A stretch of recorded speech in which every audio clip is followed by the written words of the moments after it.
ஆஹா கல்யாணம் அடுத்த வர எபிசோடில பார்த்தீங்க அப்படின்னா, எப்படியோ வந்து ஐஸ்வர்யா வந்து பார்த்தீங்க அப்படின்னா, ரொம்பவே மனநலம் பாதிக்கப்பட்டு, ரொம்பவே வந்து பார்த்தீங்கன்னா, கோமா ஸ்டேஜுக்கு போற அளவுக்கு வந்து ரொம்பவே மோசமான ஒரு நிலைமைக்கு போயிட்டாங்க. சுயநினைவுக்கே வரல. சூர்யா பார்த்தீங்க அப்படின்னா, கௌதம அடிச்சு எப்படியோ ஹாஸ்பிட்டலுக்கு வரவழைச்சு, கையெழுத்தும் போட வச்சுட்டாரு.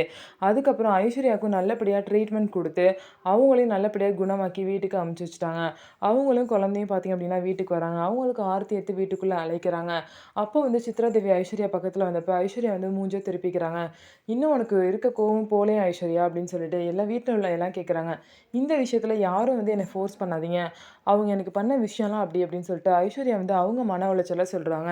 சித்ரா தேவியும் பார்த்தீங்க அப்படின்னா, அவங்க பண்ண தப்பெல்லாம் ஒத்துக்கிறாங்க. "நானும் கௌதம் கூட சேர்ந்து நெறைய விஷயம் பண்ணியிருக்கேன். நேத்து வரைக்கும் கூட நான் ரொம்ப மோசமானவளா இருந்தேன். ஆனா ஐஸ்வர்யா வந்து டெலிவரி ஆகுறப்போ, என்ன பார்த்து கேட்ட கேள்விலாம் ஒவ்வொன்னும் என்னை செருப்பால அடிக்கிற மாரி இருந்துச்சு" அப்படின்னு சொல்லிட்டு அதுக்கப்புறம் தான் நானே வந்து திருந்தி நல்லவளானேன்னு சொல்லிட்டு, சித்ரா தேவி அவங்க பண்ண தப்பெல்லாம் எல்லாரும் முன்னாடியும் ஒத்துக்கிறாங்க.